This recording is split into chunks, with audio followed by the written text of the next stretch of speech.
Sudan एक ऐसा मुल्क जो कभी अफ्रीका का दिल कहलाता था, आज खाना जंगी, भूख और तबाही में डूबा हुआ है। लेकिन सवाल ये है, आखिर सूडान में ये खून रेजी क्यों हो रही है?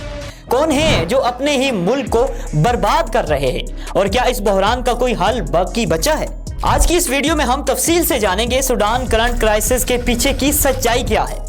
सूडान शुमाली अफ्रीका का एक बड़ा मुल्क है जो 2011 तक एक ही था, लेकिन जब जनूबी सूडान ने आज़ादी हासिल की तो मुल्क दो हिस्सों में बट गया।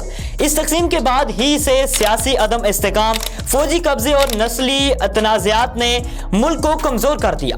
2011 में अवामी तहरीक ने उमर अल बशीर की 30 साला अमरीत ख़त्म कर दी। लोगों को उम्मीद थी कि अब जमहूरियत आएगी, लेकिन हकीकत इसके बरअक्स निकली। मौजूदा खाना जंगी कैसे शुरू हुई, इस पे नजर डालते हैं। 2011 के बाद सूडान की अबूरी हुकूमत फौज और अवामी नुमाइंदों पर मुश्तमिल थी, लेकिन अप्रैल 2023 में सब कुछ तब्दील हो गया जब दो ताकतवर फौजी जनरल अब्दुल फतेह अल बुरहान और जनरल मोहम्मद हमदान डगालो, जो RSF के सरबराह हैं, आपस में लड़ पड़े।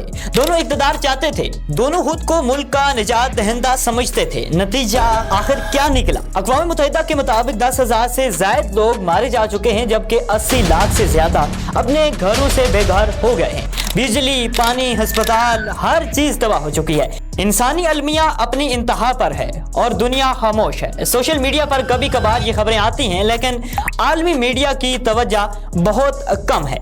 सूडान के पास तेल, सोना और दीगर कीमती मदनियात हैं। हर ताकतवर मुल्क चाहता है कि वहाँ उसका असर कायम रहे, इसलिए कोई भी फरीक खुलकर मुदाखलत नहीं करना चाहता, क्योंकि सबके अपने मफादात हैं। यही वजह है कि सूडान क्राइसिस एक प्रॉक्सी वार बन चुका है।